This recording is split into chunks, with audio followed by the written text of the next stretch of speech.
Leeds. What is happening? Welcome to Series 6 of Working Hours, an oral history podcast about a place called Leeds, a time called now, and an activity called work. Working Hours aims to record 200 loiners, that's people from Leeds, over the first half of the most important decade in the history of the human species, and ask them about what they do all day and hear how they feel about it. My name is Simon, and this is all my fault. My mission here is to try to map out what my city, Leeds, a city that has declared a climate emergency, did during humanity's biggest emergency.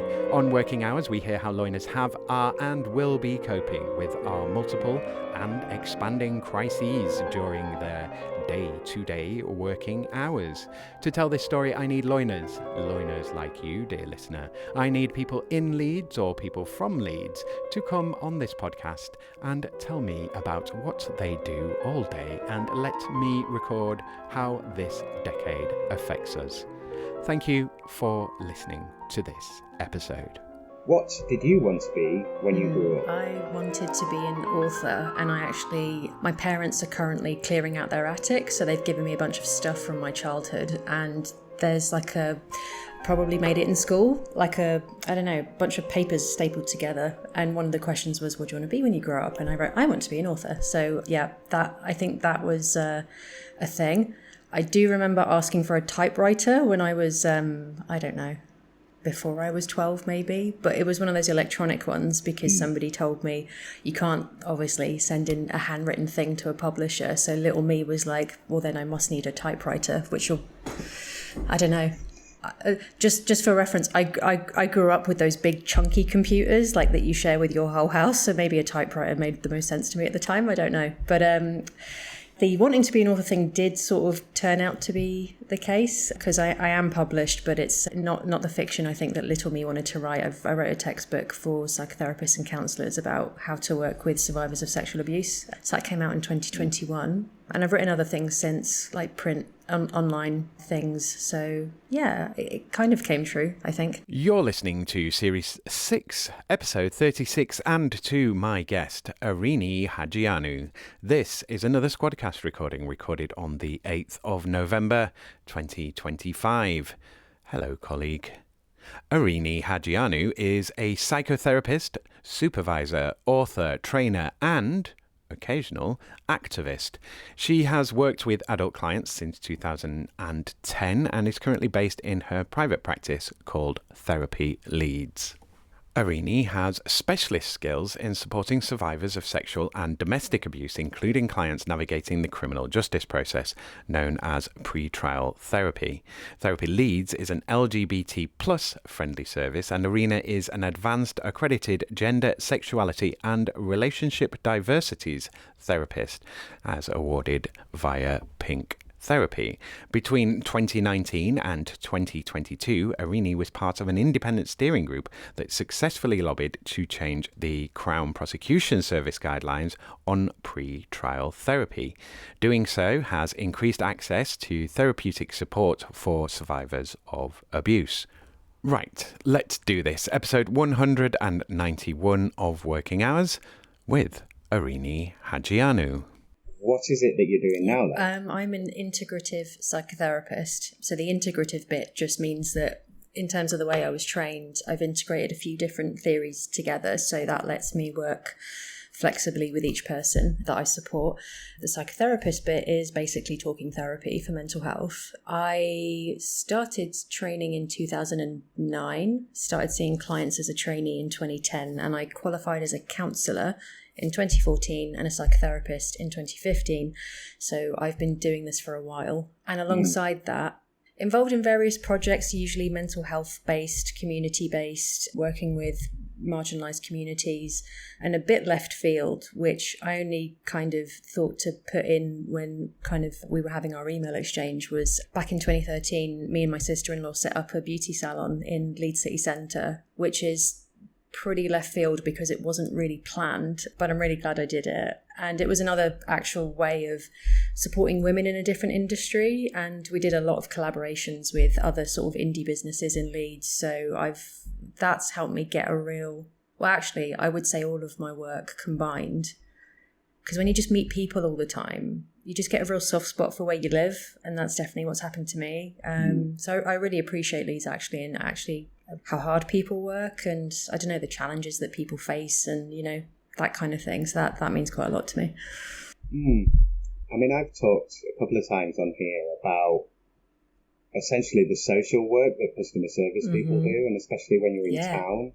I mean, you don't have to be in town, but anyone walking into a shop, people ask for directions, people that are having health issues in the street or whatever, and quite often it's staff that are first responders. And I think that side of the role is massively underappreciated. Totally.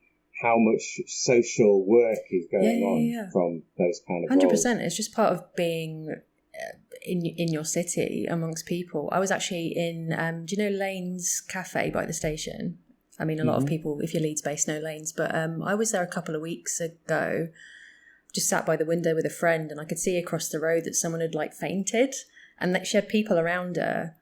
And I went up to the staff in Lanes, and I was like, "Oh, who's your first aider?" And luckily, it didn't need to go that far because could see the person was being helped along by someone else. But that's what happens. And I do remember, so the salon, when we launched it, was called Pastille Beauty Bar. It's now the Beauty Assembly. My sister-in-law still runs it, and it's in Granary Wharf. And it was kind of classic Friday night going into the weekend, 5:00. All the passers-by would just change. It was, people just finishing work, groups of people off the train on a hen party kind of thing. And we'd get people just popping in being like, "Oh, can I use your loo?" Or I don't know, "Can I charge my phone?" Whatever. But you're absolutely right. You're just kind of there and people interact. It's really nice. Sometimes it's chaotic, but it's quite nice. I mean, maybe we'll go into this later, but I'm going to sort of bring it up now. With the hairdressers as well, I mean, you think of, there's an entire series of films called Barbershop. Oh, yeah. Of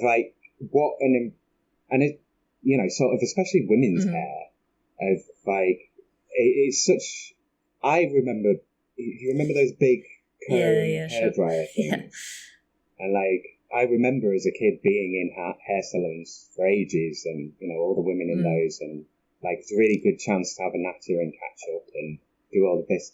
And we will think of a coffee shop or a pub as a public house, a public building, a place of radical social ferment and exchanging ideas and all of this kind of stuff.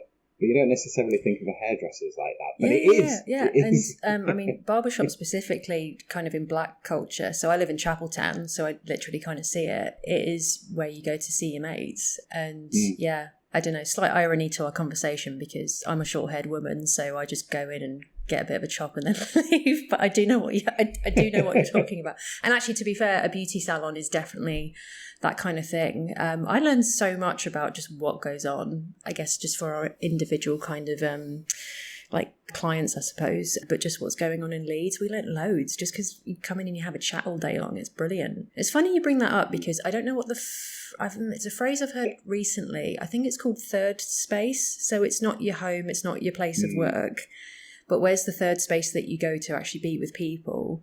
And obviously that's radically changing now that we're so much more digital than we used to be. But I've been thinking about that recently. Just where do you actually just go and be with people? Which I also actually think is an interesting concept when it comes to psychotherapy and counselling, because people need to go and talk. How do we do that now? How is it formalised? How is it unnecessarily formalised? How do we just chat to each other as we're going about our life? I actually think about that quite a lot.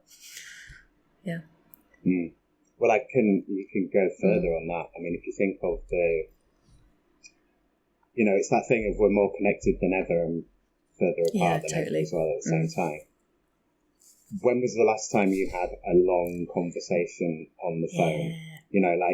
Not for business or not for work or something like that. And even then, those conversations are shorter. When I was much younger, I remember spending hours on the phone. Like, I would rarely spend hours on the phone now. Yeah, because you're just going to text backwards and forwards and you say little bits of things. Yeah. So, let's do the next question of how you got into it. You've covered some of it. I mean, was it a fairly straightforward path for you? Was it, you know, you do, I don't know, take psychology at A level, go on to do a degree, do further study, go straight into counselling? Or was it a little bit more complicated than that? So, as an undergrad, when I left school, I did a joint degree in psychology and philosophy, and the psychology I definitely wanted to do. The philosophy was just because I liked it, but I wasn't very good at it. So yeah, that was never really going to turn into anything else, but I'm glad I did it. And then basically, I don't know if it's changed now, but in psychotherapy trainings in particular, back when I was sort of walking in that direction, I'd literally I'd just finished my undergrad exams at uni, and I was interviewing to start a master's course in psychotherapy. And I was basically told, okay, you can have a place, but you're basically too young. You don't have enough kind of working experience, which is fair. So they basically gave me a place and it got deferred for a year. So I started that when I was, I think, 22 or like literally just 23. But in the meantime, I went and worked I actually went and worked at Ladbrokes head office, which I forget sometimes because it was so long ago. And but that's good though. I think it's good to sort of like go out of the sort of being a younger person at uni and actually going into like a place of work, I guess. Different way of being with people. And I did do some volunteering because that was part of the kind of the point of the year out. So I volunteered with the Samaritans for a bit. And you do a lot of placements when you're actually training to be a counsellor or a psychotherapist. So I trained for 6 years part-time when I started the Masters. Yeah, it feels kind of endless when you're doing it, but I'm glad I did a course that was that long, because by the time I qualified, I was totally ready to kind of work and, you know, had a lot of experience. I think in the end I did just over 500 face-to-face client hours and about 150 sort of like other placement hours. So like in the NHS, in crisis teams, insecure units, things like that. That was really, really valuable to like literally see all the different, I guess the spectrum of what the mental health system actually looks like is a big thing. Most of my sort of placement experience as a trainee was in the third sector, and a lot of that was in Leeds. So again, that's my soft spot for the city, and I think the kind of work that a lot of people do. So yeah, and obviously lots of essays and stuff like that along the way. But I think I was really, really aware, even from just like starting out on placements, that yeah, we can do really good work when we're sat in front of somebody, but the mental health system is not easy for a lot of people to navigate, and especially if you can't afford private therapy, you have so much less choice. You get allocated to somebody, you may or may not feel that you can ask for somebody else. You often get offered time limited work because obviously services are very much in demand and very underfunded. Yeah, it's a totally different experience if you have the luxury of being able to afford a private psychotherapist or counsellor. So I've always been quite vocal and proactive about the fact that if we don't, as therapists, push for social change, then to a degree, sometimes the work that we do can be a little bit ineffective or sometimes a bit useless. So as an example, if I'm sat in front of somebody who's got a really insecure housing situation, and I don't know, a lot of my experiences with sexual and domestic abuse, if the abuser is around but the person I'm working with doesn't have their own support network, or they don't feel safe enough to approach the police for that kind of safeguarding, it's a really precarious position. Like, actually, how much can you do, especially in an hour a week, to improve somebody's mental health if the things that are affecting their mental health are things that are both out of your control? It's a really delicate thing, I think, to have to work with. So yeah, giving you quite a lot of info, but I'm happy to answer more specific questions. What it makes me think of, so I don't know if you know, have you heard of the Visible Project? Ooh, I think I've heard of it, but you'll have to tell me. So it's to improve health outcomes of CSA survivors. Oh, cool. And they made the podcast about basically things to do in healthcare, like how we've been treated, how we feel about it, what things could be different. And one of the things that came up is that talking therapies is so difficult for people to get because they'll put you on everything else first. And then if they do give you talking therapy, you get, I don't know, 6 sessions or whatever. You get a few sessions is never enough. You need like twice as much or maybe 3 times as much to even get started kind of thing. And I think that's, I guess the question is why do you think that, so the obvious thing is the expense, but why do you think it's sort of talking therapies seem to be a bit rationed in that way? What's your kind of input on that? I'm not saying that you have to answer the whole thing. I would love to be able to solve that problem. I think that, let me think. It's quite a big question, to be fair. I mean, I actually... Because you kind of got to, you've got to match the client and the therapist as well, so that'll take time. Yeah, one thing is that there's a fair bit of research that says no matter what the modality, like the type of therapy that you're offered, the thing that makes the most difference and supports a person's ability to make the changes they want to make is the therapeutic relationship. So do you feel comfortable with your therapist? Do you trust them? And I think it's quite a skill. I haven't done short-term work for a very long time, but I really admire therapists that can do it well, because it's actually quite a skill to establish a good working relationship in such a brief amount of time. And I've worked a lot with trauma and PTSD, and from a very human perspective, if you've been harmed by somebody and that's why you're going to therapy, you really need to feel safe with your therapist. And it's partly why I never say to clients, this is a safe space, because that's really not for me to say. It's for them to experience and feel and tell me if that happens.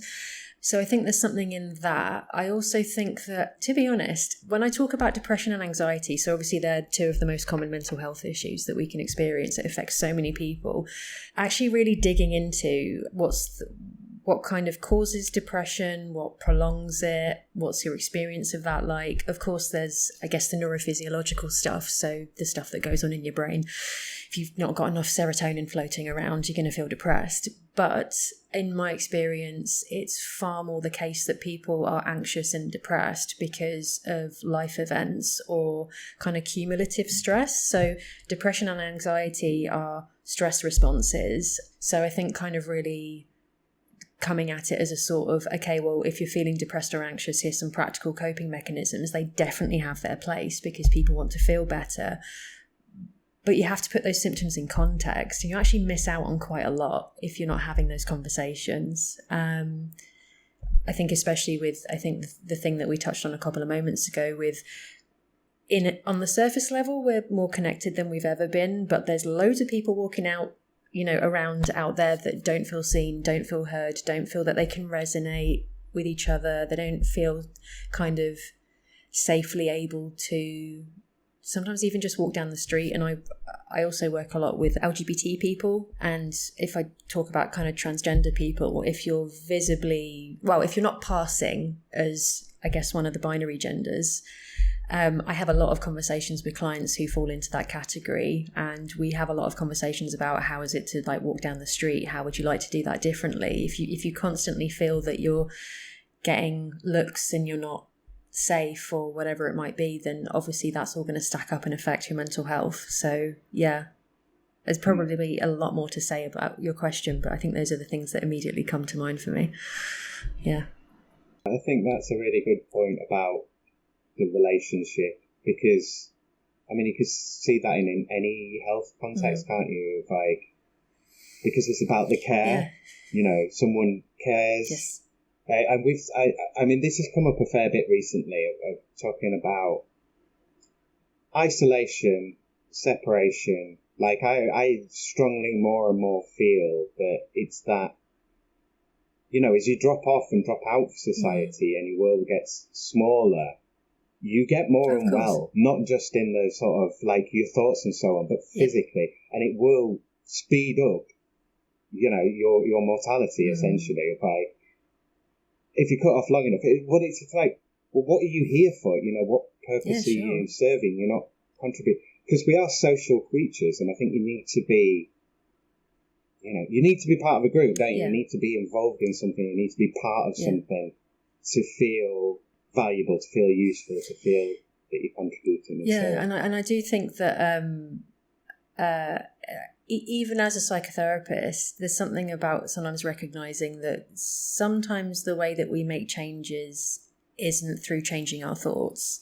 Sometimes we just kind of have to go through the motions. So it's kind of like behavior first, in a way. Yeah.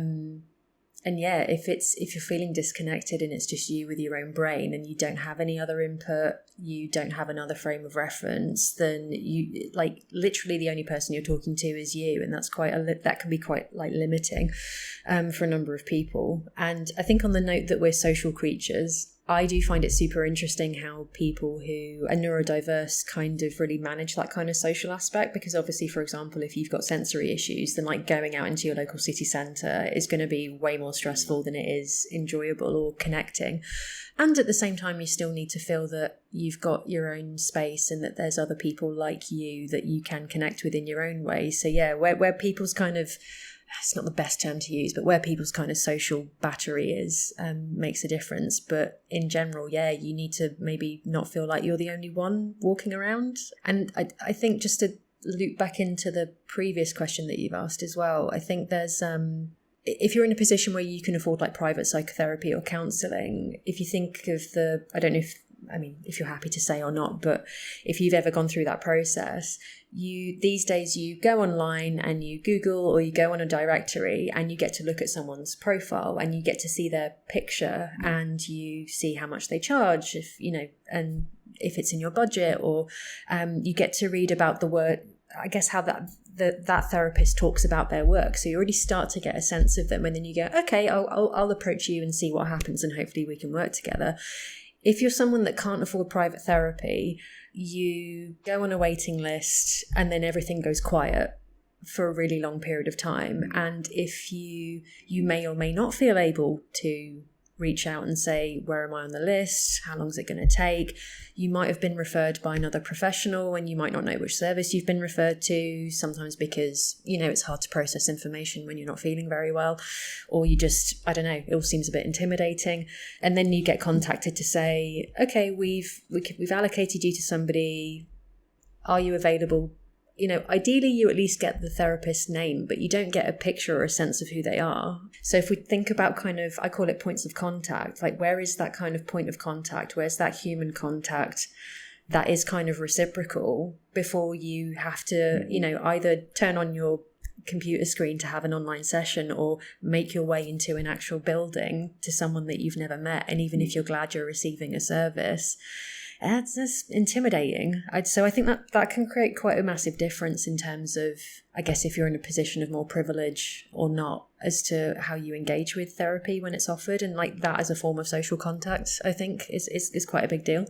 Yeah, I mean, we've talked about sort of service fatigue on here before, and like you say there, before you even get into it, there's so many barriers to stop you, and it's kind of like a perfect storm, isn't it? One of those of like, you couldn't quite design it to be as counter to what you're trying to do than the system that we have.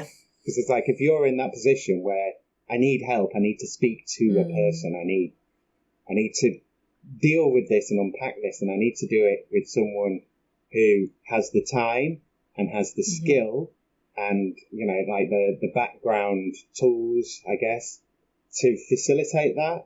Because obviously, there's talking in your embedded social networks and getting that sort of, you know what I mean, but I can't find the words for it, but that sort of the supportive, loving network of like being embedded, being able to share things with people, not with everyone, but you don't want people that don't know what they're talking about necessarily.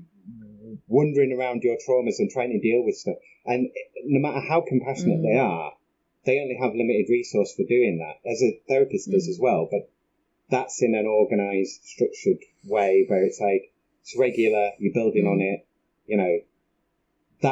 that works because it's a process of work and repetition and development and incremental change, whereas within social groups it's kind of, oh, I'm really sympathetic, this is awful for you, to like, will you shut up about it? Like, I can't do anything. Like, and then you get anger and resentment and so on. That doesn't help. Yeah, and there's something that I've observed, and I don't know if it's because, so I'm in my late 30s, and there's something that I see in my clients that are getting to their 30s where you reach a stage of life where, I don't know, because of, I don't know quite the right way to phrase this, but like just because of the way that we do life, people are less available. You might be working, you might be pursuing some sort of training or career, or you might be, you know, having sort of, I guess, finding a partner or partners if you're, you know, that way orientated. You might be getting married,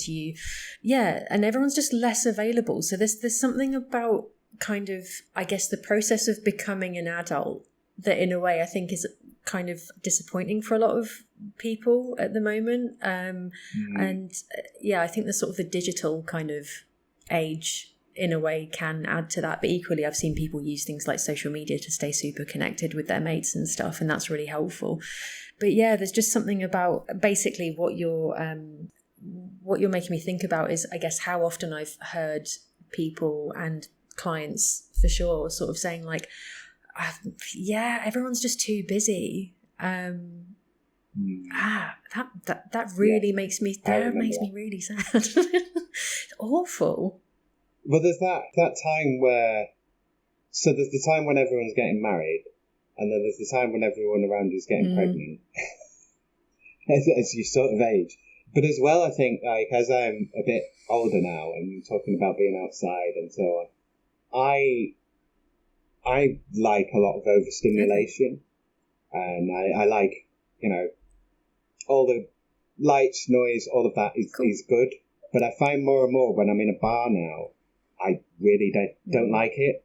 It's because it's too dim. You know, like the way that they light it, so it's bright in some places, but there's an overall dimness, and then the noise, and it's like I can't hear people that I'm with, and the light levels are all wrong, and makes me like either get anxious or just I don't like this. I can't hear you, and it's kind of off-putting. So I'm much more comfortable in, you know, kind of traditional pub than a trendy bar now, which is kind of, you don't want to be that. But also, you're kind of like, well, it's a master. Yeah. It's like, it's where you're comfortable. And comfort becomes more important as you get older as well. You're less likely to be like, no, I want to be dry and I want to be comfortable. Yeah, sure. You know, basic human needs, I guess. But I really find it fascinating when I speak to 20-somethings, either at work or outside of, and like asking like, what do you actually like to do? Like, how do you actually hang out? I think that's really interesting. And also actually with obviously the, you know, how expensive everything is, and like definitely for younger generations, the sort of, you know, well, we'll never own a house if that is a goal that you have. Like, where do you go to have fun that doesn't absolutely rinse you? Like, I really, really worry about that.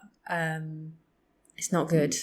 And it kind of reminds me of something that someone said to me recently, a colleague, and they were sort of saying that they were working, well, they'd worked with a couple of people that were referring to therapy as an essential luxury. Like, we need help, we need support, we need somewhere to go, we need somewhere to be heard and actually connect and like think about not just, you know, what do I need support with, but actually what on earth is going on sometimes, or like what stage of life am I in, you know, because that's all fluid. Because I think the being an adult thing is unfortunately comes with a sort of well, you should be sorted by now, and then you get easily left behind if actually you are struggling with your mental health, or for example, like it sounds like you've found like your third space to hang out and connect with people that's comfortable to you, but some people really, really struggle with that process. So I think, yes, it's kind of worst case scenario, like you say, sort of being left with your own thoughts and feeling really isolated. But I worry about how often people feel left behind, which is a different version of feeling unseen and unheard.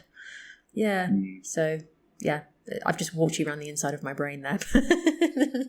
No, I think it's really interesting. I can see this is going off the rails already, and will continue to do so. You can rein me back in. I think it's really no, it's fine. I'll lean in. So if I think, you know, you kind of, so in your 20s, you know, you're waiting as a kid, and you're in education and so on. You're waiting to hit 18 and be an adult. And, and now I'm grown up now, and therefore I know everything. And I'm not insecure at all, honestly. Even though I'm just going to be rabbiting on about everything. I can do this, and it's fine, and I'm not conscious. Yeah, sure. Yeah, and you can't tell me what to do now. Now I'm an adult, and I know everything now. And then you go through your 20s kind of going, oh, I didn't know anything. Oh, I didn't know anything. Oh, I didn't know anything. Like learning all this stuff. And then towards the end, as you've got 30 approaching, you're kind of like, I'm supposed to be sorted by now. I should be in my career. I should be doing this. And I've talked about this on the podcast before as well. Like, you do that thing of like, am I a man now? Like, when am I a man? Was I a boy? Am I a man now? Like, is this it? Do you have to wait till you get veins on your arms or something? And like, at what point are you properly, do you have to have a proper job? All of that kind of stuff. And then you hit your 30s and you're kind of like, this is the same as my 20s, broadly. Sure. But I know what I'm doing more. I actually do know some stuff now. I can do things. I have a bit more money. I've got a slightly better job. I'm kind of in a better position. And you can kind of enjoy it a bit more with a bit less insecurity. And then I think, like you say, that I think it's happened later. I think, people marry later and have children later. Or maybe don't have children. Traditionally do. Or at all, yes. So, but yeah, it's the 30s now that seems to be the kind of slowing down, or people start to drop off, and it's kind of like, where's all the fun people gone? Sure. I have, and then you have to go out and find a younger crowd because they're still going out doing things and all that. Yeah, kind of stuff. or even with, I mean, you'll know much more about this than I do, but where you used to make friends as an adult was work, but we don't collectively meet up as consistently as we used to, and that makes a difference. But I find it really interesting when you said, "Am I a man now?" Because I have to say, that's a really interesting concept to me, because I definitely hear that more from men. I would say cis men. Like, am I a man now? Because that means something when you're going out to work. Don't really hear that from. I don't think I've ever heard it from a woman. If I'm being broadly binary about gender, I think you pretty much know once you hit puberty. Sure. Okay. That's interesting though, when it comes to like work, and how do you do work, and how do you know you're doing it well? How do you know you're getting on in life, which is, I think, a bit of what we're talking about, right? Yeah. Well, you start looking for the social signifiers, I think, more, because everybody is, you get to a point where everyone seems to have bought a house now, or they're living, the people that have got married and so on. So like the people. And they're always the serious people, aren't they? Because they're most like parents. Sure. But they're the serious people doing serious things, and they're properly grown up, and I'm still messing about. Yeah, it's interesting. Yeah, for sure. but it is like, there are patterns to it. Yeah, and they're repeating. Yeah, patterns. I always say to people, we all get up in the morning and have to brush our teeth, that's a great equalizer. Like, just this kind of idea of, how are you doing, like, quote unquote work properly, and what does work look like, and is it go out and earn money, like, and that's it, or is it I want to do something that I actually really care about? How do I do that? Is that viable? I don't know, so many questions really, which, to be fair, I think I've had to figure that out along the way, because I would argue very strongly that psychotherapy is not a job that you do just because you want to earn a living. It just, you have to actually really, really, really, really care about the issues and work with people and that kind of thing. So I think I've had to meander around that every so often, because another strand of my work is, there's basically, I'm going to give you the summary, because I don't think you want the full version. It's a bit boring for anyone else except me, I think. But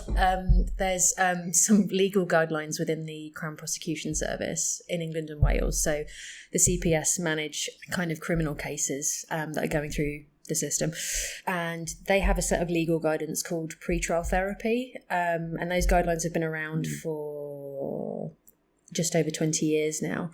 They have a history of really restricting access to therapy for victims of crimes, and actually disproportionately survivors of sexual and domestic abuse. And the reason that's the case is that within the previous version of the guidelines, there used to be a clause that said that a victim of a crime couldn't talk about the details of what happened with a counsellor or a psychotherapist or a psychologist or somebody offering a therapeutic service. So in practical terms, what that meant was about 20 years of people going to therapy services because they'd been abused and sort of being told, okay, well, because you've reported to the police or you're a victim, and your case is moving through the system, you can't talk about that in this confidential environment, which kind of makes no sense really in practical terms. So at that point, a lot of people were sort of saying, well, if I can't talk about it, then I, basically being left with a really difficult decision of, do I pursue justice through the legal system or do I choose therapy? Luckily, that clause is now not included in a revised version of the guidelines so people can speak more freely, but we're still left with a version of those guidelines where psychotherapists, counsellors, psychologists, etc. should be prepared to know how to respond to requests for therapy notes as evidence in criminal proceedings, which is a whole thing if you think about the fact that, somebody's coming to you at a really vulnerable time, sharing really personal information, and what if that gets brought up in a courtroom, essentially in a trial. So that's a strand of my work that I've been focused on for about 8-9 years now. So I train therapists on that topic because there isn't a lot of training in that area in my field. But for about 3-4 years, I was part of an independent steering group with 2 other therapists and a criminal barrister to lobby against the guidelines. So we were part of a much, much wider pushback to the CPS guidelines, and I would argue they've changed for the better, but they still kind of pose problems in practice. So I think just to kind of throw that in there as well. Yeah, I've spent a lot of time on that topic. Yeah.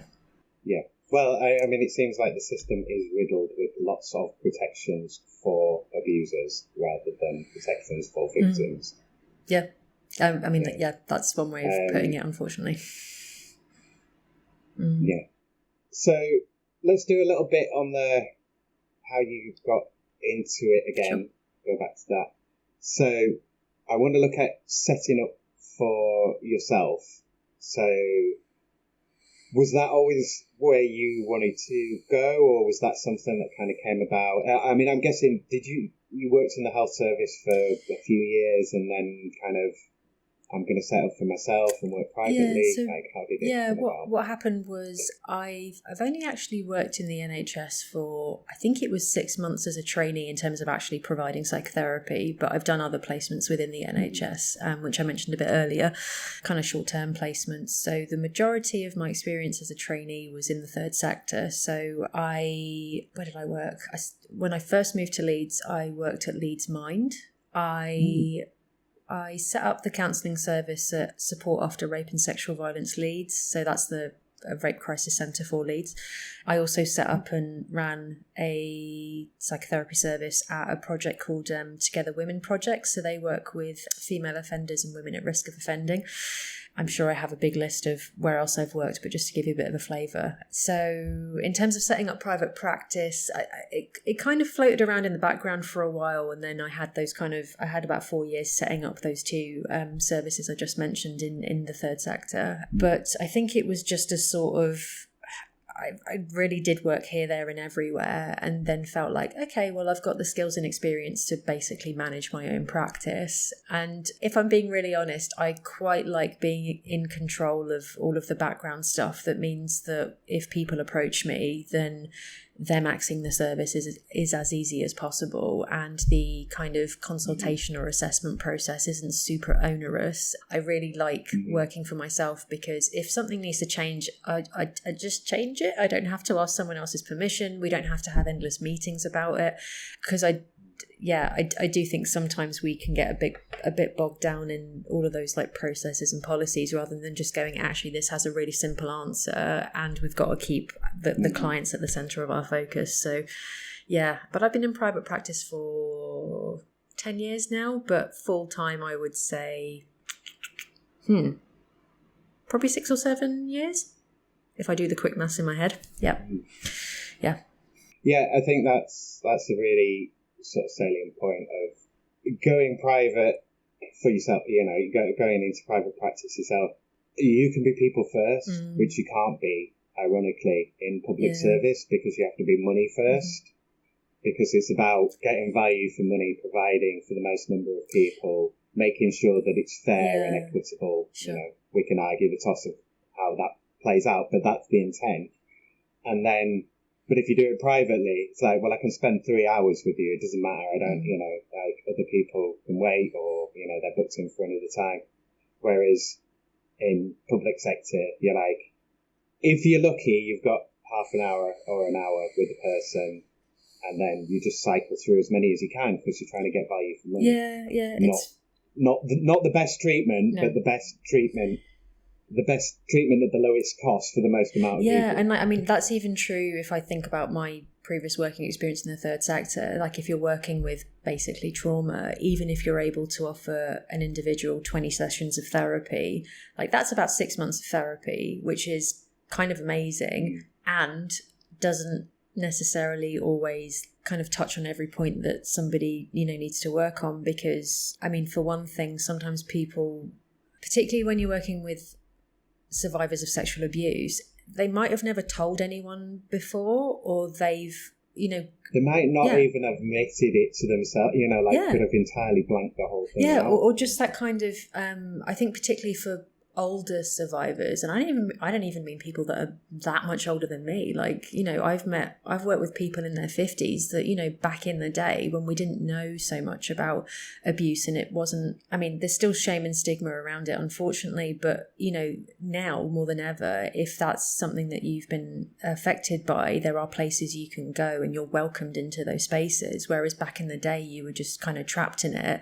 And it's I think for a lot of people such normalized behavior that I've certainly met clients that have a sort of sense of, it wasn't quite right, but I was never allowed to say. Can you imagine carrying that around for such a long time? And then, you know, I don't know, 30 years after it happened, like sitting in front of somebody to, you know, you basically have to reconfigure your whole life and sense of self, let alone your mental health. It's such a massive task, which is also why in private practice, one thing that I hear quite a lot, unsurprisingly, is, you know, yes, I've, you know, went to other services, but they were time limited and they were helpful, but I didn't get enough of what I've needed, which is why now I'm in private therapy. And I never get approached to do brief work. Everybody wants open-ended work. And I've got clients that are with me for years because that's what people want. That's what people need. So it's been interesting for me sort of working in all these different contexts, because you really do get to actually see,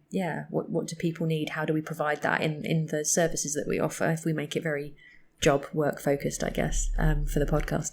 I mean, so if you think of a physical illness, like if it's an unknown physical, so I'm thinking of a specific person here with a specific condition that they went through so many different diagnoses before they actually got to the root cause of what it actually was and then fixed it. And that's with a physical condition, that we can identify physical markers, and you've got various schemas to kind of go, well, it's not that, well, it's not that, well, it's not that. It took years, literally years. So why wouldn't that be the same with, like, you know, psychological problems? I don't even know what the problem is yet. Sure. You know, like it might take several years just to get to to sort of, this is the thing. This is what we need to work on. We found the thing. Now we have to do the work on the thing. So, like it should be open-ended. Some people just need someone to tell something and have it validated of like, I was right about that. That is, that was not right. And thanks for backing me up on that, because I always thought that's not right. And that's, so for some people that kind of is enough, but for other people, you know, you might need much more. So what I'm going to do is I'm going to kind of turn that into a question. I've asked this with a few people. So there's this thing of, and you want to help as many people as possible. And you know, if you narrow that down, you want to help the people that need the most help the most and focus it down. But it's ultimately, when you have to go and set up for yourself, you have to cover all your costs. You have to make a profit. You have to be prepared for future expenses, all of that kind of stuff. So you have to charge at a rate that automatically means that you're putting out a huge bunch of people that you want to help. So I'm just going to put it like this and let you kind of deal with the question however you want. How do you think about that, and how do you sort of square it in your work? Yeah. So people have lots of different approaches, but what's your take on that? I mean, I agonise it probably. Yeah, I do agonise over it, because I know that even if I'm in private practice and, people generally know that does come at a premium cost, you're right, you cut out so many people. And actually, to be honest, people that I would really like to work with and communities I'd like to support. And at the same time, quite frankly, I'm very experienced. So for me, there's that other layer of, don't undervalue yourself. But again, the slight agony of how do I put that in monetary terms? Because, that can get really ambiguous really quickly. So in general, I find that quite a hard place to settle. So I did in private practice used to provide a sliding scale. So a couple of different fee points, and that would increase accessibility for a lot of people. I'm quite strict, actually, for example, in the fact that I only offer weekly psychotherapy. I don't offer fortnightly. And in my opinion, I don't think you can do good psychotherapy once a month. It's not therapy. But other people practice differently. So for me, it's sometimes a factor of how can I offer a high standard of a service and actually respond to the needs that people are being very clear that they want me to meet without watering down that service and also not undervaluing myself. But where I am now is I have a fixed rate, and it's not affordable for, I would say, it's not affordable for everybody.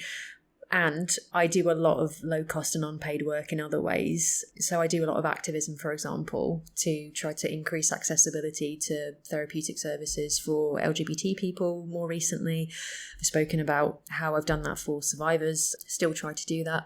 It's not an easy place to settle, but I think that's just my social conscience, to be honest. Yeah, I think that's the best answer I can give you, but I really agonize over that. Yeah. No, it's a really complicated area, but, like you say, there's also your campaigning side, and that helps people at a larger order. If you can identify things that need to be changed and that will help magnitudes of people more than your day-to-day work, that's a brilliant thing to be involved in. And then also there's your writing, most books are accessible to most people in terms of price point. So there are other methods to do that. So what I'm going to do, I'm going to jump into some of the questions, but I'm going to kick us off with social media, because I think it's a nice segue, basically, I think, from here. So I'm going to ask about your social media work, but what I generally want to look at is how much time do you have to spend on it, and do you think it's a valuable use of your time? Do you get what you want out of it? Yeah. So my age means that I actually have quite a mixed relationship with social media, because I didn't really grow up with it that much. I think when I was going through uni, it was Facebook, and I don't have any personal social media, and that's out of choice. I did used to do it probably like 10 years ago, but I personally don't find it that connecting. I connect with people in other ways.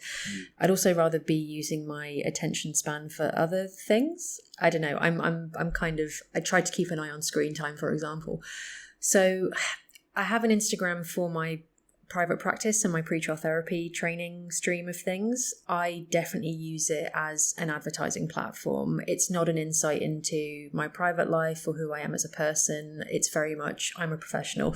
And to be fair, I think that's the right side of the line to walk on when it comes to sort of practicing your ethics as a psychotherapist, because you have to be, so there is something literally in my ethical framework from my membership body around recognizing that if you're publicly facing in any way as a practitioner, then you do have to be mindful of upholding the standards of the profession. So if I'm like, I don't know, getting Larry on a night out, which is not really my style, but just to give a really extreme example. It can happen to the best of us. Yeah, sure. Like you've got, and you're posting stuff about that on your work social media. You kind of have to probably think twice about that.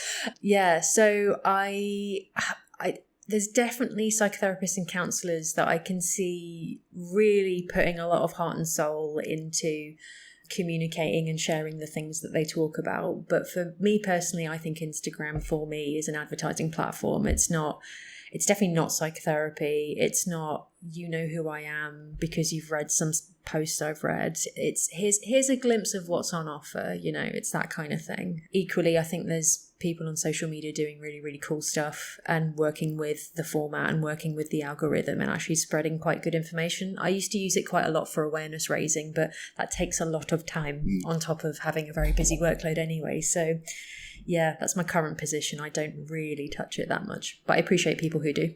If your business is ticking along nicely enough that you don't need to be on there all the time. I mean, because there's also the thing, isn't there, of like, if someone's posting all the time, they're not working. Yeah. Well, it's funny because this is a slightly random point, but I promise it's related. I was, I don't know, scrolling through Instagram one day and the algorithm was sort of picking up that I like to look at tattoos. And I saw a social media post randomly from somebody, I think they were in the UK, a tattoo artist that owned a shop. And they were they were using this post to basically be really honest about the fact that I'm a tattoo artist. I should be creating art and honing my skill and designing things for my clients, but the way the industry is set up now, and it's definitely not just tattoo artists, it's kind of everybody, there's this kind of real emphasis on you need to be posting, you need to be sharing X, Y, and Z. And they were like, yeah, sharing my content is helpful for my business, but they were just sort of talking about how hard it is to actually do the actual job. And I kind of resonated with that because actually at the end of the day, I mean, one, I provide a confidential service, so I can't say a huge amount about what I do, and that's not right. But also if part of the way that I work and the service that I offer is a person-to-person experience and a human experience, you ain't gonna get that from an Instagram post, to be honest. So I don't use it for that purpose. Yeah. No, I mean, I don't know if this is a minefield that you obviously you respond to this how you want, but I'm thinking of obviously things like BetterHelp and these things where there's sort of, it's that, oh, we're democratizing everything, we're making it more accessible to people. It's like, yeah, but you're also offering a less good, lower quality version of the thing. Like there's a certain amount of diminishing returns with that. And obviously some people might find it helpful in some circumstances and so on, but that's not a proper solution. It's a quick fix, short term kind of thing. You're not going to be able to build the relationship. Then you're looking at how people are paid. Then you have to look about how the data is stored and what kind of things they can handle. All of these questions come into play. I'll let you respond to that, and then I'll do the AI one. Sure. So I had a colleague, purely out of curiosity, and he won't mind me sharing this, I don't think. He'd been approached by a sort of a BetterHelp kind of like representative. It was basically recruiting. Yeah, sure. And it wasn't something he was interested in, but he was interested in how it works, so he told me about it.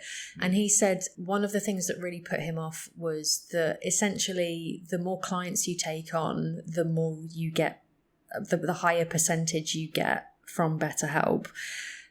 That is not an ethical working model. I think I know they're running a business, right? But if you're talking about actually helping people, then encouraging practitioners to burn out is not a vibe, quite frankly. So I'm not about that. Equally, I think it kind of raises interesting questions as to actually what therapy is and therefore how people engage with it. So by its nature, therapists don't give advice, like say in the way that, if you were going to a mate and you were like, look, I've got this problem, like, what would you do? That's not the conversations that happen in psychotherapy or counselling. Obviously, your therapist has input, but leading you in that direct way is just not ethical. It's not appropriate. I don't think it's empowering either. So if somebody was maybe approaching a service, whether BetterHelp or otherwise, expecting to be told what to do and that would solve all their problems, that's probably not going to happen, and they'll be really disappointed. So I think it kind of sets up an interesting precedent where actually a lot of people do benefit from brief work. A lot of people benefit from very directed work, very structured work. I try to offer a level of structure if that's what somebody wants from me, for example. But yeah, I don't know. It again, I guess the phrase watering down is what I kind of lean on. Like, what are we actually offering? How are we watering down something that's actually really important? But equally, BetterHelp seems to be doing really well and lots of people are using it. So they must be doing something right for a certain population. Maybe it's just not my type of work. Like, that's also cool. Yeah. I don't know. Yeah, and I think the other thing that we have to appreciate there is that, you know, and especially with all this online stuff, I mean, we talk about this, but we don't separate out that, you know, something like, and I'm not just picking on BetterHelp, there's all these other platforms as well, but it's the most well known. But what you said there kind of, you know, that takes me back to the sort of NHS trying to provide the most for the most people, but then you're doing it on a profit incentive rather than a saving money incentive. And I've done the thing where I've made myself forget because I've gone off on my own tangent. What was I going to say? No, it's gone. Well, you wanted to ask me a question about AI possibly, but I did, just to entertain the tangent that we're on, there's been quite a lot written about the NHS kind of IAPT scheme, so increasing access to psychological therapies. I actually don't know where all that is at the moment, but that ran for a couple of years and it was very much, you know, 6 sessions of CBT, primarily for anxiety and depression, you know, in as many places as possible, and actually a thread of this will help people get back into work. So on paper seems fine. They will certainly have kind of met those outcomes. And there's been quite a lot written, including from people who worked in IAP services, about actually how much that model just really didn't work, because you get people that have more complex needs than that. 6 sessions isn't enough. There's been more nefarious things going on, like, you know, why the emphasis on work, you know. This isn't me just being diplomatic. I think it came from a good place, and also if you do come across any of the literature, and there's literally books on it, it's based in more kind of nefarious capitalist values rather than we want people to be well. Obviously, being well is great for you know for wider society, but I think if we try to address that first, then we just bury the issues. That doesn't seem to be an approach that works, unfortunately. So yeah, it's rough. Well, in so many cases, work is the problem, you know, and then going back to social, you know, social function and social use and so on. What I was going to say, I have remembered. So it was about the US and so. Obviously, that's making something that most people in the US want, need, are sort of a culture too.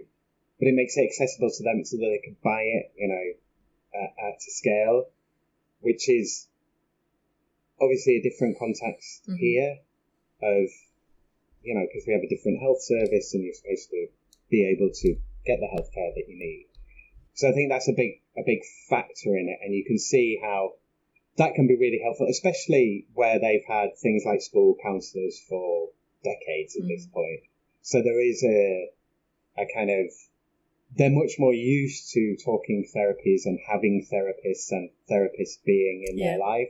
Whereas here, there's less of that kind of culture, and there is, you know, there's still stigma to a degree, in certain degrees. But I mean, younger generations are more used to it and are more used to sort of having therapists, going to therapy, talking to therapists. Obviously, men are worse at that. It's a shame. But at a younger level, that, you know, are better than my generation. Say, you know, there's a lot more younger men that would go to a therapist now. So yeah, I think that plays a part in the whole landscape of it. But we connect these things together, don't we? I think because of social media, it's kind of made the English-speaking world more of a, you know, sticky mess of, like, people seem to think that we're all one, but we're all, you know, not only geographically separated from each other, but actually culturally and, in terms of regulation as well.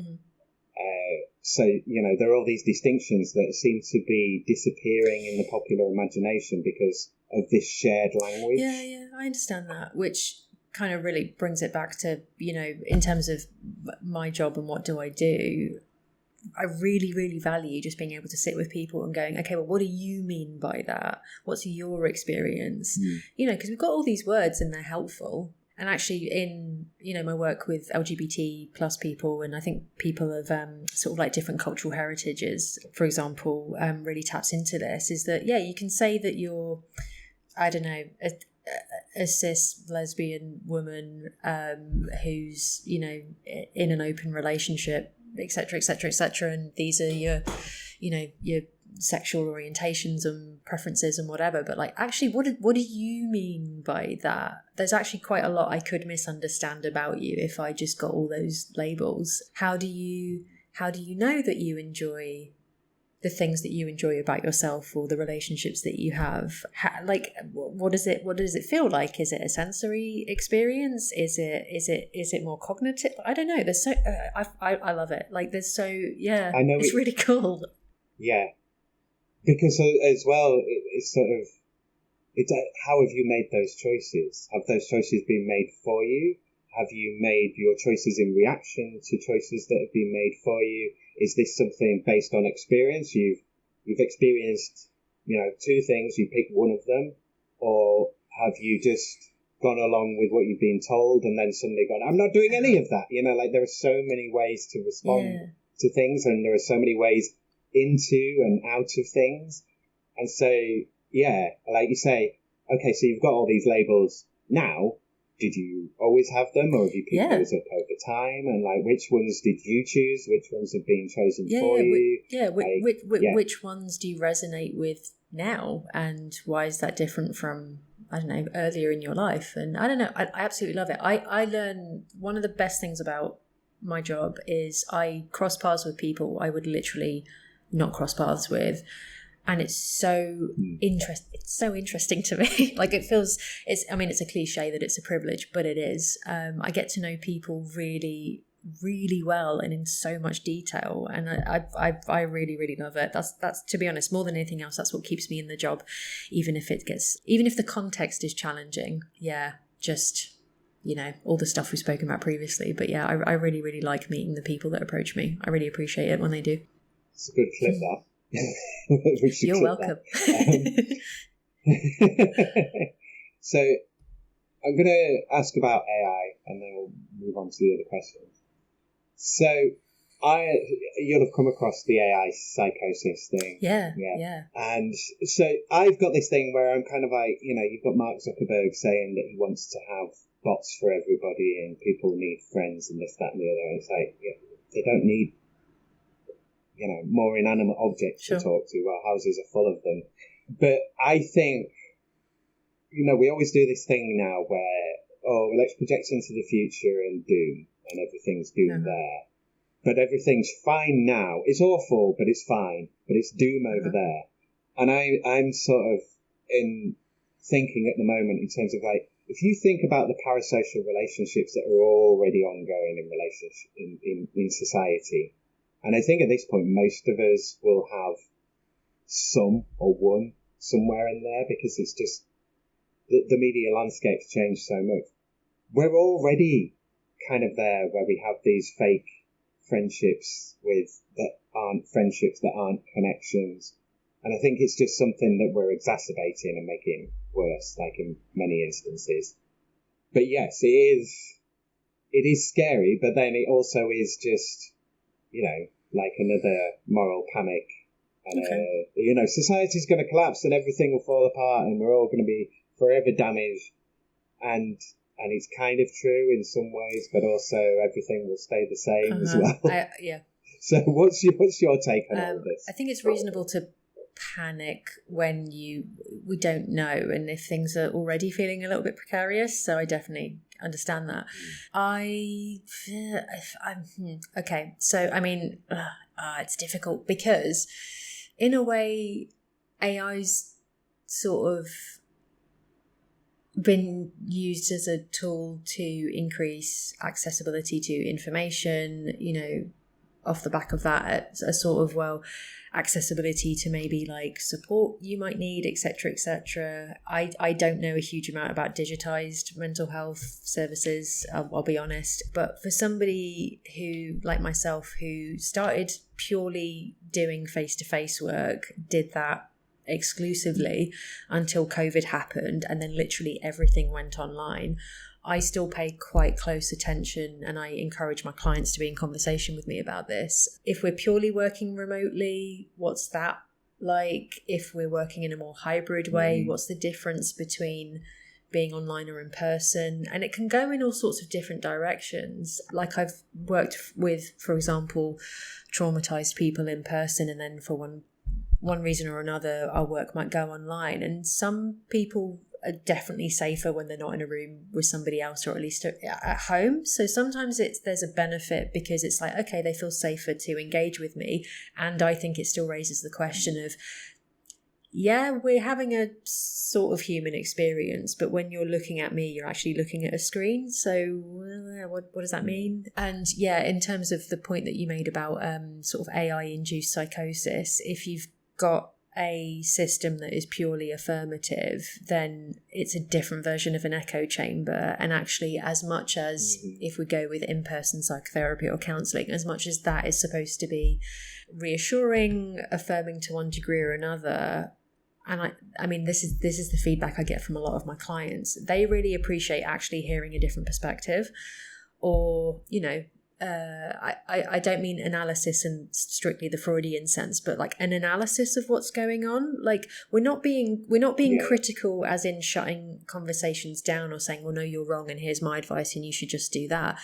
We're casting a critical eye on what's going on, because that sometimes is the pathway to going, okay, well, what other options can I take? Or how do I change my cognition around this? Or what other possibilities are there? So yeah, I think AI, as much as I've seen it now as being, I've literally had a colleague describe it as positively as a sort of, oh my God, imagine if you could sit in front of a person with this much experience, i.e. information. Sometimes the repair that people need is to sit with a person who's not going to harm them and gives them that safe space to make the changes they want to make. It's not just getting information. So I think the rest kind of remains to be seen. But right now in 2025, like that's kind of where I stand on it all. Yeah, well, that's the crux of the issue, isn't it? And then it's like, it's difficult, I mean, school's difficult enough, but post-school, it kind of gets harder. I mean, in some ways, work is better, but in some ways, it's very much the same. Yeah. And that's kind of luck of the draw sometimes as well. I was going to say, we're having this conversation at a time where I don't know how much you've been reading about the reports, and it sounds like a massive nationwide pilot scheme that's going to happen around how so many people are out of work because of health issues. And for younger generations, it is predominantly mental health issues. So, we're acknowledging that actually, in some ways, there's more digital spaces to, I guess, get a job or create an income. But actually, there are loads and loads of people that are increasingly not able to enter the workforce. So it's a very strange time. Yes. So what I'm going to do, as we mentioned it earlier, I'm going to go back to COVID.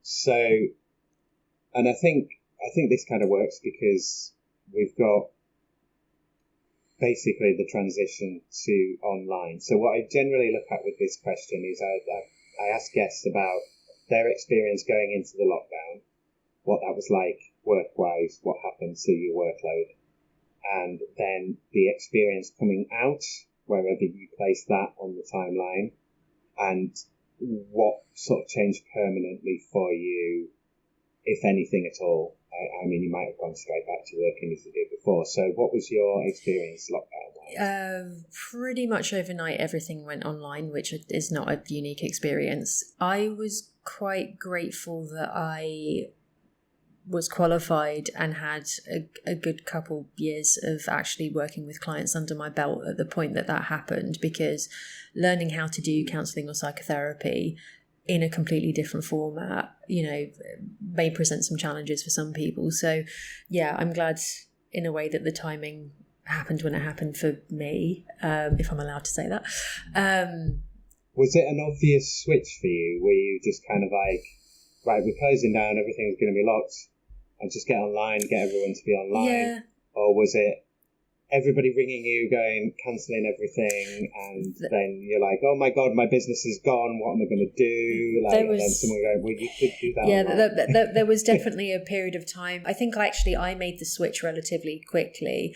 And at the same time, that meant people who'd only ever had in-person contact with me, like not knowing if they... Well, one thing that definitely came up was that just a lack of private space in your house, because with the lockdowns, you're at home. Yeah. So if you didn't have a private space in your house, then, you probably didn't want to have a confidential therapy session about all of the things that you need to speak freely about.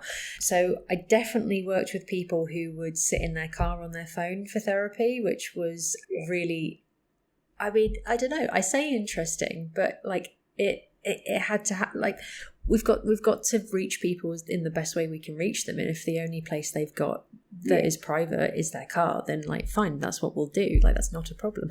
But I definitely did lose a few people because of the privacy thing, or even just people sort of saying, especially in the first lockdown when we had zero idea of how this whole thing was going to play out, of I'll wait till we can do in person again. And obviously that didn't happen for a very long time. But I have noticed in my field in general that there's definitely practitioners who, went online during COVID because they had to. And then because it reduces your costs. So I work from home, so it's not really an additional cost to me. But if you're paying to rent a room, you can cut that cost out by just having an online practice. So I think a positive change that has happened for me, particularly again because I work with LGBT plus people, is that I work with a lot of people who aren't local to me now, and that's helpful for, I think, communities of clients who need to sit with somebody that, for example, is also queer or is queer friendly, that they can't access locally. So I think that's a good thing in terms of accessibility. Aside from that, it's completely random and out of my control as to who wants in-person or face-to-face, which I myself have struggled with when the leaning is more online, because I really like in-person work and I miss it when I don't get to do it as much. So yeah. Were you pretty good? Like, did you keep office hours, or did you what was your reaction to the actual lockdown? And that must be a weird thing as well, because your work is there downstairs. Like, did you go and work in your workspace, or did you just work around the house? Did you work your normal hours, or did it all just fall apart and you just spent your time in your dressing gown just on the phone all the time to all these faces? Yeah, sure. So I've online for me is Zoom, so I'm visible, so I do dress for work.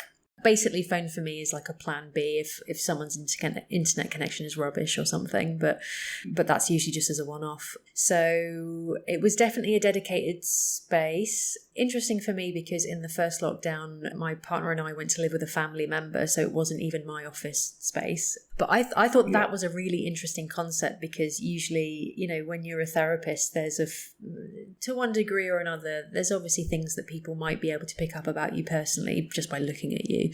Like, for example, for me, you can tell I was born in the UK because I have this accent, for example. I can't hide that. But we literally had an insight into each other's homes, which we just didn't have before. So that was kind of an interesting dynamic. And I've been noticing that I think over the years, even if I've been working with someone for a long time, if they change rooms one week, sometimes I don't even mention it, because in some ways it doesn't matter. But then I'm like, yeah, but that's weird, because now I have a whole literal different frame of reference for you. Like, what's going on? So it's kind of an interesting mind thing. But me being me, I'm quite proactive and thorough anyway in terms of my work approach. I've got to be solid even if someone else doesn't feel that way. So it was kind of an interesting exercise when COVID happened, and I remember writing up a little kind of document of this is what we're going to do, and we're going to go online, and blah, blah, blah. And it, a lot of people said that they found that reassuring, which great. I'm glad I could do that. But yeah, everything else was just mad and chaotic, and we just did the best we could, I think. Yeah. I guess, did things just normalise after that, or was there a process of, right, well, everyone's back now, everyone wants to meet in person? did it make things more flexible? And what's the balance now? Has it settled into a balance, or is it kind of, been like that, and sometimes people want to be online more? Yeah, it's interesting because I definitely had kind of requests from, I guess, both sides of the line when, we were more safely able to meet in person. There were some people that were like, look, it's more convenient for me to meet on Zoom. I can fit it in more easily around work. This is clearly a way that we can work together that is helpful, so let's continue doing that. Other people were absolutely desperate to be in the same room as somebody else, which I get. I still do check out with clients if they are... If they have any health conditions, or if they're carers for anyone who is, for example, immunocompromised. So even though we're not in a pandemic with COVID at the moment in the way that we were a couple of years ago, I will still, if somebody needs it, practice a sort of, I've got a bit of a sore throat and I can work, but I appreciate you might not want to meet me in person today. Like, just very basic, respectful things. Yeah, it's really... I really try not to work with assumptions when it comes to working online, because actually it is person-to-person relational work. And, I've had to kind of, it really hasn't happened that often, but for example, like I have to watch how I might get disinhibited if I'm working with someone online. Like, how do I stay focused is a big thing, because yes, you're a person, but also I'm looking at a screen. So I have to think about that quite carefully. Yeah. So actually having AirPods for me means you're the only person that I'm listening to. And for example, like I might fiddle with something while I'm talking, but somehow that helps me focus on a screen. Don't know why. But when I've had a couple of instances, I think quite early on, where clients might like vape or like, I don't know, get a big sandwich out and start eating if we're working over Zoom. And like, I don't generally have an issue with somebody like having a snack if they need to for their health or whatever. But we wouldn't be like lighting up a cigarette if we were in person, like, or you wouldn't be leaning out of my office window to vape. So actually, like, what's going on here? Like, so I at least make some sort of therapeutic inquiries to like, what's coming. This is a very cliche therapy question, but what's coming up for you that means that you need to reach for that vape like right this second? Because people vape because they're stressed, for example, or it's just they want to fiddle with something. So it's, all part of the therapeutic inquiry to the best of our ability. Yeah, I get that. That's really interesting. It's one of those, there's a lot of stuff in there. I'm just thinking, like, how much more do I want to sort of cover COVID? I'm running long here. Let's move on to, let's do climate change. I don't think it'll be a long question, this week, so it might be. How does climate change play into your work? Is it something that comes up? Is it something that you think about? Is it built into the design around your work? Or is that something, that you don't need to think about? You've got plenty on your plate. Like, how does it interact with your work? As in terms of running a business, I am a person that doesn't, aside from having a laptop, doesn't use any, tools, I guess, or products to do my job. I have a completely paperless system. I get paid via bank transfer. It's all electronic. So in terms of my carbon footprint as a business, I don't need to think about that very much. It's minimal. But as a general person living in the world and in my local community, and also, I have that in common with the people that I support, people do come in with what we call climate anxiety. So a general sort of, what's the future going to be like? Can we do anything about it? What's my role in this or not? Do I feel enabled to respond to it if it's something that's important to me? So I do think it's part of working with clients at this point in time, where obviously it is a pressing issue and it has been pressing for a long time. But couple of years ago, it wouldn't be a regular thing that people would want to talk about in therapy, but I come into contact with it a fair amount, to be honest. So that's an interesting point. Yeah, I've asked this of other therapists in terms of climate anxiety, and I think it depends. It'll be one of those things, won't it, where, one practitioner has like, I don't get much of it, and then someone else is like, I get nothing but this. So it really, it can only tell you so much, and you need a bigger data set. But I think it's a really, I think that's, I think it's interesting, and I think it's a very difficult one to deal with as well. Yeah, I think it's, for me... And find the right person to speak about as well. Sorry, no, go ahead. Find the right person to speak to about it, because, it depends what their opinion is of the matter, because it's become politicized, and, whether people keep up with the science and what's happening in the science and all this kind of stuff. So it's a really complicated area. So, I'll let you respond. I think it's another example of, I think, something that I said near the beginning of our conversation today, which is that we, even if you're a psychotherapist and you're supporting somebody with their mental health and, let's say, a set of symptoms, if we're going to be super clinical about it, like, I don't work in that way. That's not what people want from me. They don't just want to be told, how do I stop feeling anxious? There's actually quite a lot that goes on in amongst that. So I found, I guess broadly speaking, if someone's coming in with climate anxiety, it's usually brings up, I think, very human existential questions. What's the meaning of all of this, for example, or feeling disempowered, or thinking, well, I'm doing my best, but the 1% aren't, and they've got so much more power than me. It brings up a sense of, like, actually, what does it mean to be a person kind of living in the world if the world is becoming less sustainable? It really, I think it's a helpful insight into, just, I guess, those more sort of existential questions, which you would expect anyway, I suppose, from a topic like climate change. So it can actually open up a really big range of topics for people. Yeah, it's really significant, I find. Yeah, I think that's really interesting, because it's such a big, all-encompassing kind of problem that there are so many ways into it, but then equally, that tells you so much about the person in terms of where the locus of worry is.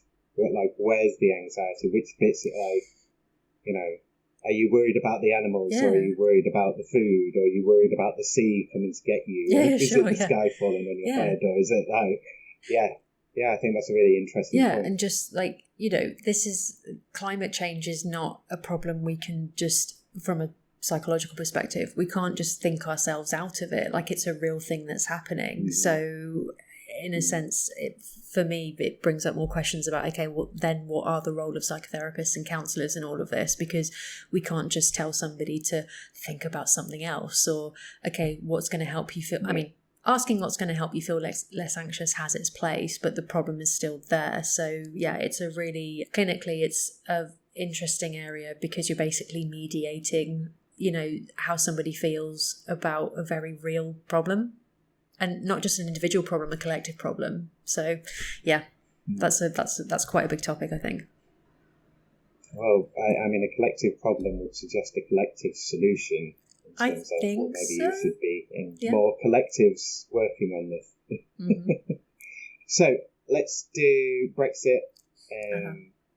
So, straightforward question: has Brexit changed the way that you work? Have you noticed any change in how you work since we have Brexited? Or EU exit, if we want to give it. Sure. In terms of running the business, no change. But similar to, well, I say not similar to COVID, because that changed the way that I work. But it's more if people come in with a sort of, if they've been affected negatively by Brexit, and I work with a lot of people of different sort of cultural backgrounds and ethnicities. So it's even in things like, okay, well, I can't go back home to see my family as much because the visa process is really difficult, or unfortunately, I think some of the cultural sort of like socio-cultural backlash from Brexit is, I think, as we've seen, it has fueled racism in some people, in some communities.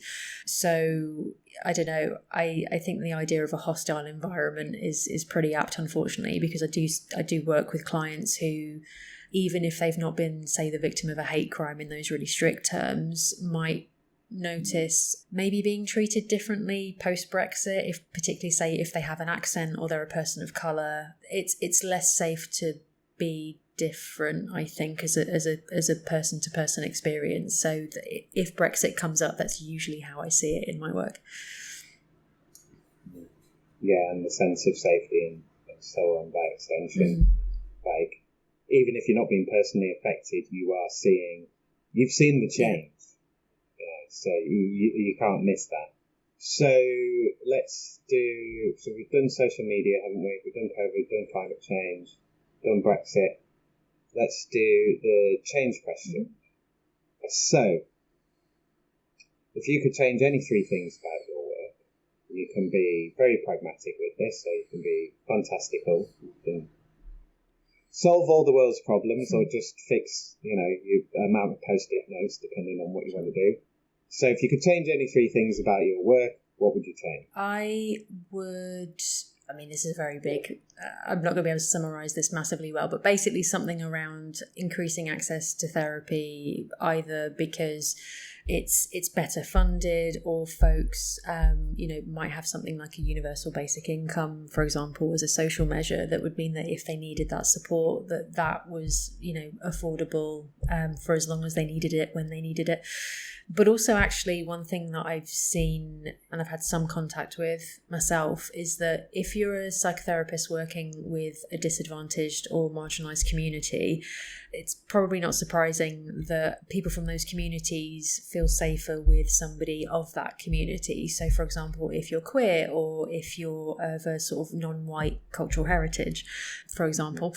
But that does place a lot of, in some sense, a bit of a weight on therapists from those communities, because you might be super experienced, but actually if you put your prices up beyond a certain point, you would just cut out access to your own community. So I think at this point it seems to be a slightly impossible problem, unfortunately. But I think some injections of funding somewhere would just mean that, everyone on all sides would just have more choice as to what therapist they want to see, how long for, what kind of modality, etc., etc. And I think therapists would be better enabled to do that work as well, without kind of risking burnout on a regular basis. So I think that's number 1 for me. Yep. 2. Any others? 2. There's probably loads. You've put me on the spot. 2. What's 2? Well, you don't have to use all 3 if you can't think of them. Yeah, sure. You know what's going to happen? We're going to finish the conversation. I'll be like, I should have said that.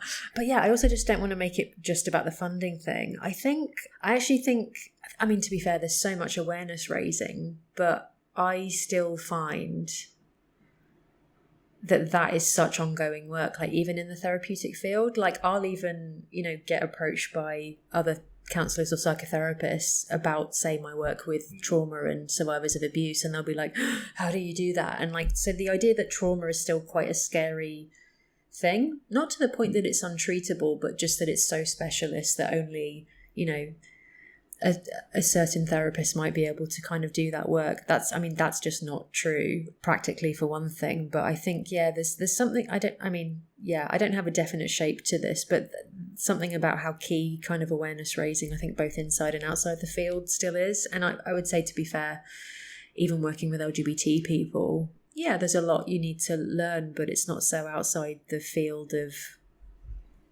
personal identity and human relationships that we couldn't learn. But I think there's a lot of barriers to that at the moment, unfortunately, both inside and outside my profession. But awareness raising, I guess, so that, because I think the secondary effect of that would be that if you say are working in a third sector organisation where you get clients randomly allocated to you, or you're that person who gets randomly allocated to a therapist after being on a waiting list for a long time, you're much more likely to get the support that you need. Rather than, for example, trying to make it work or doing a couple of sessions and going, no, actually, this therapist isn't exactly what I need. So, can I see someone else? And then you're waiting even longer, for example. So something in that for me, if I'm spitballing a little bit here. Yeah. So on the business front, like in terms of your work, is there anything for that of, I don't know, would it be good to hire more people, or have a bigger office, or like expand the amount of work that you're doing? Or are you fairly happy with the way that you're delivering and how you're delivering the work. I mean, you've been going a few years, so you've got into the sort of stride, but there might be things that you're like, I really need to change this, but then I'm guessing you would have said if there was. I think so. I think for what I do, it works. Obviously, you've got to keep thinking about that as you go, but I think because so much of my previous experience was in organizations and also setting up services within organizations, like to me, like even the amount of say admin that I do as a psychotherapist in private practice is so minimal. Like I'm definitely not going to change that. I think because of where my working experience started,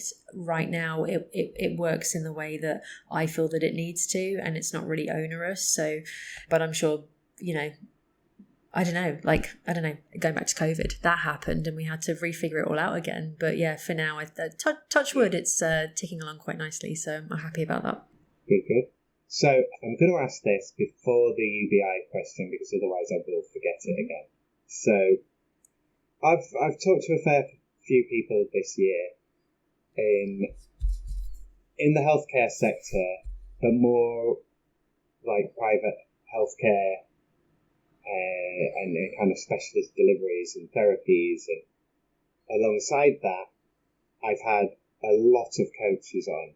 Now, in my thinking, when I started this, I'm like, what do I know about Leeds and what do I know about working in Leeds? Okay, we're a city, we're near the coalfields, we're built on textiles, big mills, and then, you know, some manufacturing and so on, largely tailoring though, and then 80s, 90s, it's call centres, financial businesses, with the biggest financial centre outside of London in the UK.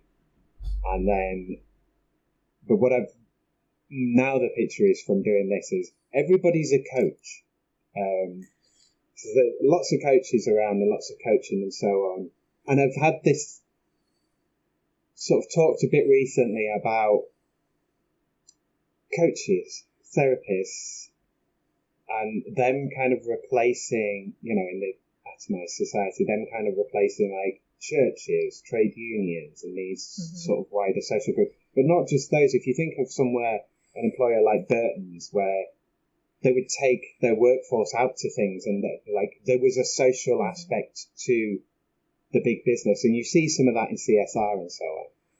So I just want to get you to speak a little bit or respond to this idea of, you know, your wider social function. So you're there delivering psychotherapy and mental health services, but going back again to that kind of thing of the customer service, kind of low-level social work.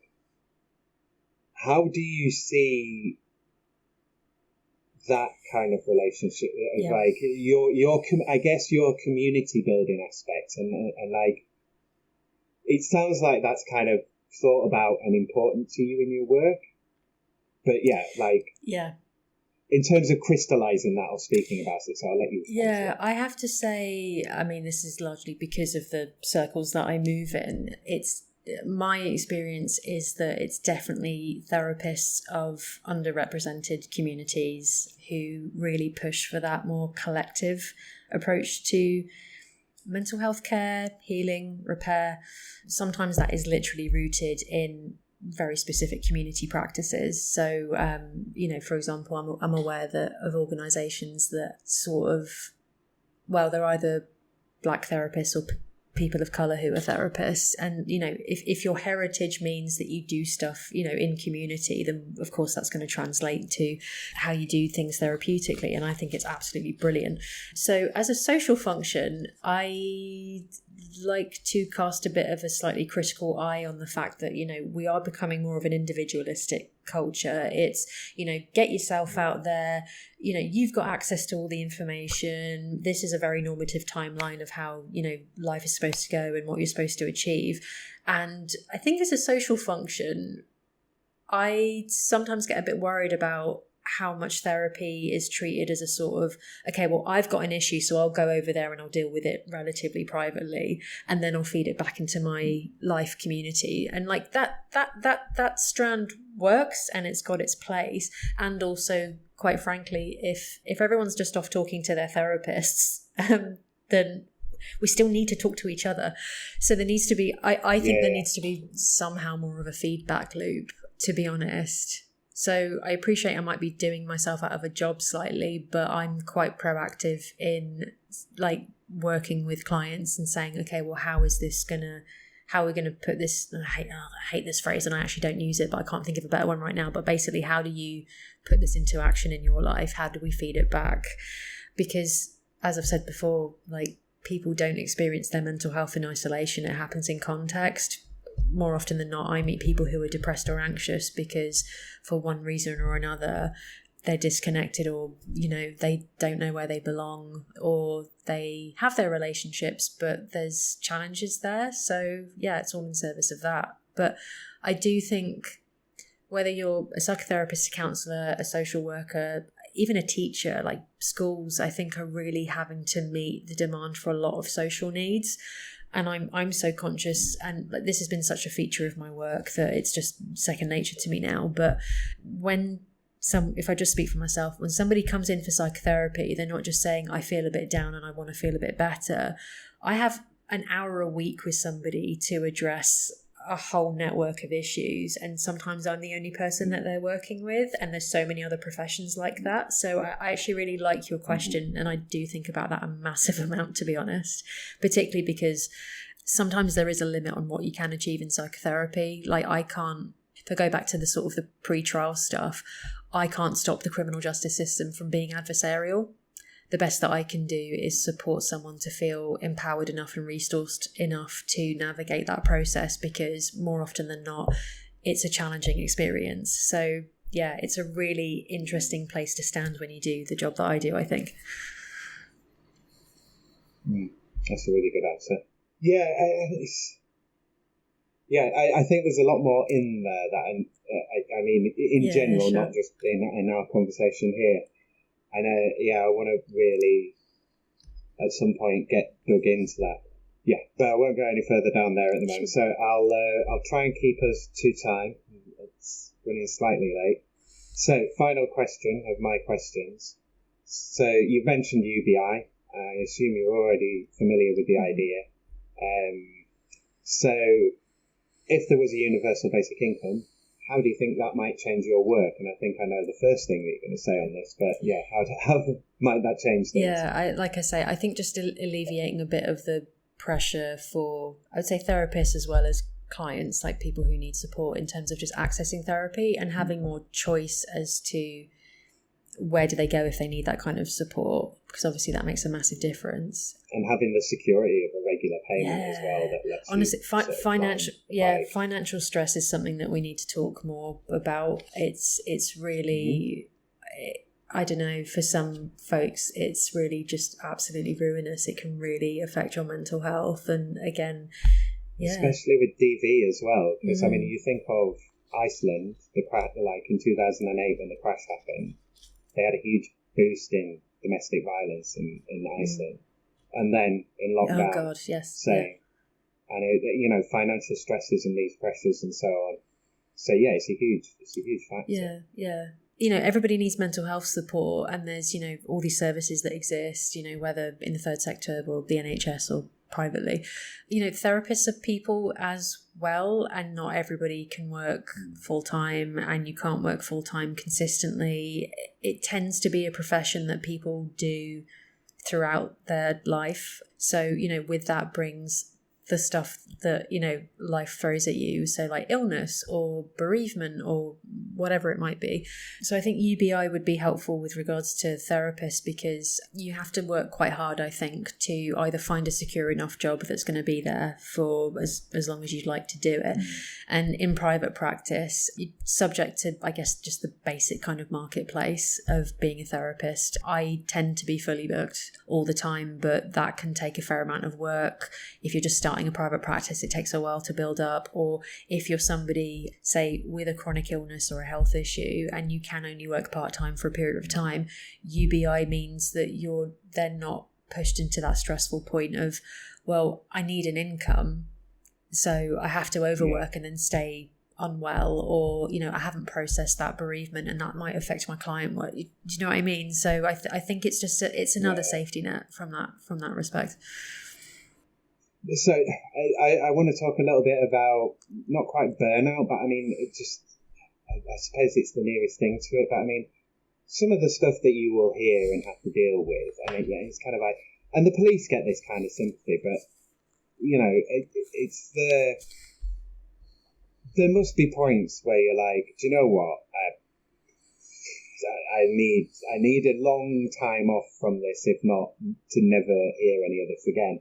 Like, how is that to deal with? I mean, obviously different therapists will get different levels of things and different experiences and so on, but there must be point. So I'm thinking here, I spoke to a young lady, this was years ago, she was working as a school counsellor, and just the stuff that they were dealing with in the school, it just got too much for her.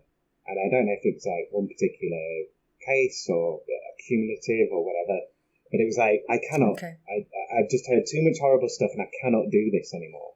And, you know, some of that's aptitude, and some people will tap out earlier, some people are better at compartmentalising things, but is that part of the job for you? And, like, how hard is that to deal with? Are you quite okay with dealing with that kind of stuff? Like, how does that play into the work? Yeah, I mean, I've definitely learned the hard way, because sometimes you don't know you're heading in that direction and then suddenly you're there, and that's you know, that happens for lots of people in lots of contexts. So I think burnout can actually come from a couple of different places in the work. Sometimes, actually, this hasn't been my experience, but I've definitely heard other therapists say it. Sometimes the burnout is when the service is kind of very heavily focused on outcomes. So, okay, well, a person has to tick these boxes, you know, before they get discharged, or, you know, our funder wants us to see 150 people this year, so that means we can only offer 4 sessions per person. And there's something about, I think, the rhythm of the work that presents a particular demand. I've had to really monitor for myself how, and this is I don't mind saying it because it's a human thing. You have to monitor how much you're in contact with that very traumatic material, because vicarious trauma is real, for one thing. Again, that can take many forms. It could be, okay, my client base is all survivors of abuse. And then, you know, I've definitely said this before, so I don't mind saying it here.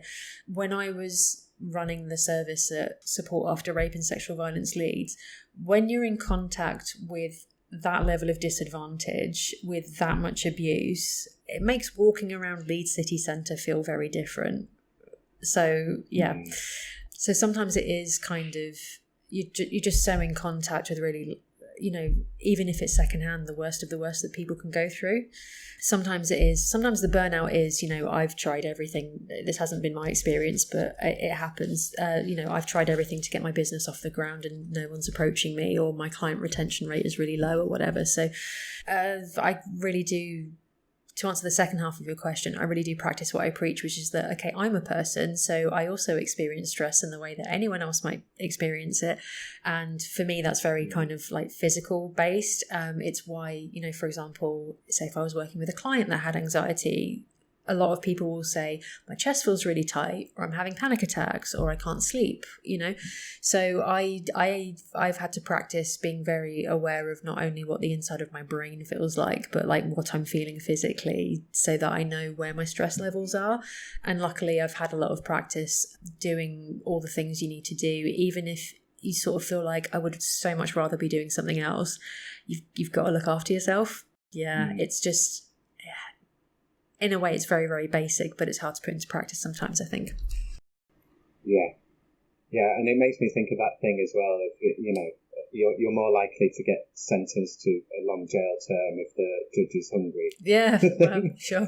That's not how they should do it, but yeah, I get what you mean.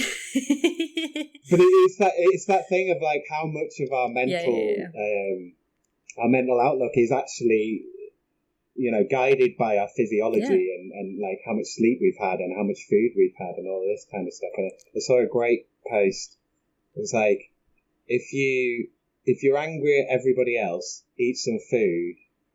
I think it was this way around. If you're angry at everybody else, eat some food. And if you're angry at yourself, get some sleep. Yeah, okay, cool. I like that. That makes sense. So that's all my questions. So I'm going to give you an opportunity to, you can shout about anything that you want. I'm going to ask you for your socials here, but within the socials, I want to know about the books as well. So if you want to stick in a plug for the book, we can put in a link if people want to buy anything. So where can people find you? People can find me, you can find me on Instagram at Therapy Leeds. That's just one word. You can find me if you're looking for private psychotherapy or supervision. You can find me online at www.therapy-leeds.co.uk. You can also contact me through there if you are wanting to work with me more from a media perspective, because I do other podcasts, I speak on other things. I've written and collaborated for various online and print publications. If you are a therapist looking for training on pretrial therapy, or again a speaker on that topic for whatever reason, you can also find me at www.pretrialtherapy.co.uk.